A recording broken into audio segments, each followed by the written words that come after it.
दोस्तों हम देखने जा रहे हैं एसएससी सीजीएल 9 सितंबर थर्ड शिफ्ट में आए हुए सभी प्रश्नों के उत्तर। तो दोस्तों पहला प्रश्न आया था नुआखाई त्योहार भारत में किस राज्य में मनाया जाता है। तो दोस्तों ये भारत के किस राज्य में मनाया जाता है, ये मनाया जाता है उड़ीसा में दोस्तों।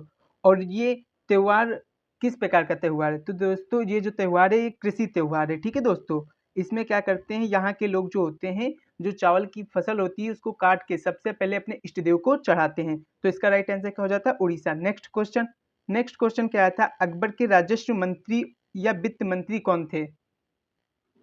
तो दोस्तों राजस्व या वित्त मंत्री कौन थे, वो थे आपके राजा टोडरमल थे। ठीक है दोस्तों, तो इसका राइट आंसर क्या हो जाता है, राजा टोडरमल। नेक्स्ट क्वेश्चन आपका क्या था, नेक्स्ट क्वेश्चन था आपका तमिल महाकाव्य सिल्ला पथिक्रम किसने लिखी। तो दोस्तों ये किसके द्वारा लिखी गई थी, ये लिखी गई थी इलांगो इलांगो अडिगिल द्वारा। ठीक है दोस्तों, ये याद रखना। नेक्स्ट क्वेश्चन क्या था, नेक्स्ट क्वेश्चन आया था उत्तर प्रदेश के नक्काशी के उस्ताद कहे जाने वाले वह कौन से व्यक्ति हैं जिन्हें 2023 का पद्म श्री पुरस्कार मिला। तो वो कौन थे, वो आपके थे दिलशान हुसैन दोस्तों।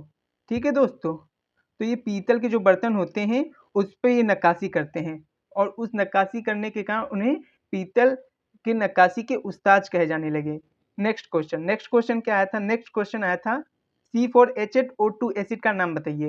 C4H8O2, तो दोस्तों ये अब देखो इसमें 4 कार्बन है, तो 4 कार्बन आपको ब्यूट को बताते हैं। ठीक है दोस्तों, यहाँ पे फिर कौन सा एसिड हो जाएगा, ये हो जाएगा आपका ब्यूटेरिक एसिड। ठीक है दोस्तों, तो इसका राइट आंसर क्या हो गया होगा, ब्यूटेरिक एसिड। नेक्स्ट क्वेश्चन, आपका नेक्स्ट क्वेश्चन क्या है, भारत सरकार द्वारा सन 2002 में पद्म विभूषण प्राप्त करने वाले सबसे कम उम्र के वादक कौन थे। तो वो कौन थे, वो थे आपके जाकिर हुसैन। कौन थे, जाकिर हुसैन। ये कौन से वादक हैं, ये आपके तबला वादक हैं। ठीक है दोस्तों, ये भी आपको याद रखना है। नेक्स्ट क्वेश्चन है आपका पंचवर्षीय योजना का मुख्य उद्देश्य क्या होता है।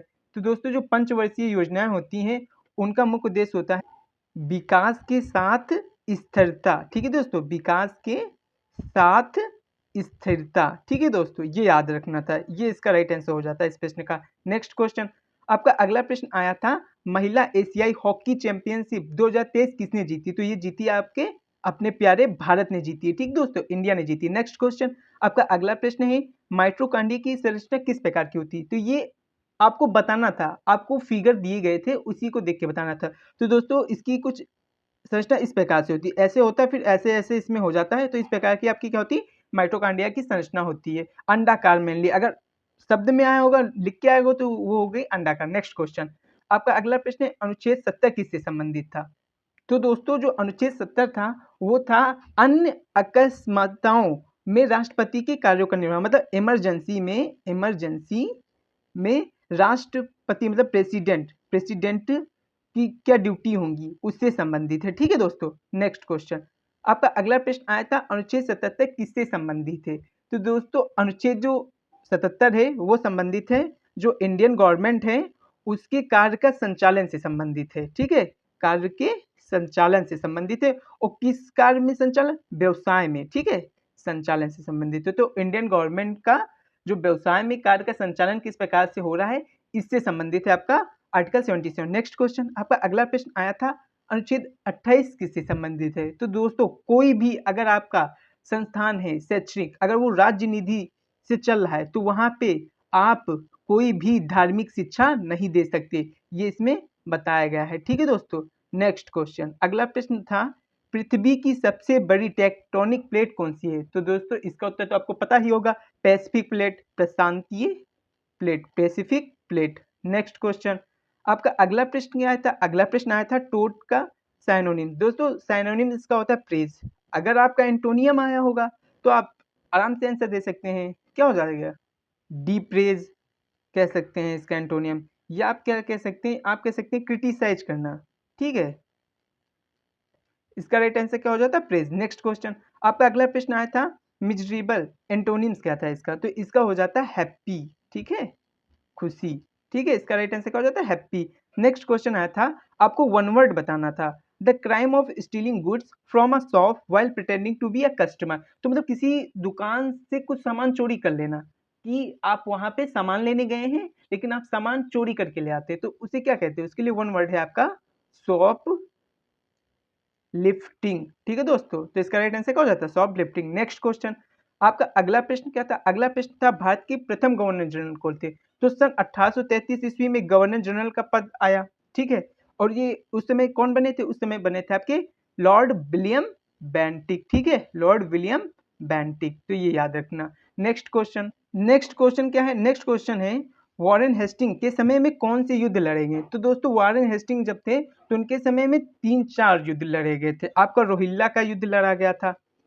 रोहिल्ला का युद्ध वो कब लड़ा गया था? आपका 1774 ईस्वी में लड़ा गया था। ठीक है दोस्तों, और दोस्तों कौन से युद्ध लड़े गए? और आपका लड़ा गया था फर्स्ट, आपका फर्स्ट लड़ा गया था आंग्ल मैसूर युद्ध, सॉरी मराठा युद्ध। ठीक है दोस्तों, मराठा युद्ध ये कब लड़ा गया था? ये लड़ा गया था आपका 1775 से 1782 ईस्वी के बीच में। और उसके बाद कौन सा लड़ा गया था? उसके बाद लड़ा गया था आपका इन्हीं के समय में लड़ा गया था सेकंड आंग्ल मैसूर युद्ध। ठीक है दोस्तों, जो लड़ा गया था कब से कब तक? वो लड़ा गया था 1780 से 84 के बीच में। ठीक है दोस्तों, तो ये भी आपको याद रखना था। आपका नेक्स्ट क्वेश्चन, नेक्स्ट क्वेश्चन क्या है? नेक्स्ट क्वेश्चन है भारत में फीमेल के लिए पहला स्कूल कब और कहाँ खोला गया था? तो दोस्तों ये स्कूल जो खोला गया था, ये खोला गया था आपके पुणे में। पुणे मतलब महाराष्ट्र का एक जो शहर है। ठीक है, महाराष्ट्र में आपका क्या खोला गया था? ये महिलाओं के लिए पहला स्कूल खोला गया था। और दोस्तों कब खोला गया था? ये खोला गया था 1848 ईस्वी में। ठीक है दोस्तों, तो इसको भी आपको याद रखना था। तो दोस्तों मुझको अभी इतने ही प्रश्न मिले हैं दोस्तों। और दोस्तों जिनका भी एग्जाम कल या परसों आने वाले डे में है, तो दोस्तों आप उनको ये वीडियो शेयर कर सकते हैं। ठीक है दोस्तों, कभी किसी की खुशी में शामिल होकर तो देखिए, आपको ऊपर वाला खुशी देगा। ठीक है दोस्तों, मिलते हैं नए वीडियो के साथ। थैंक यू दोस्तों।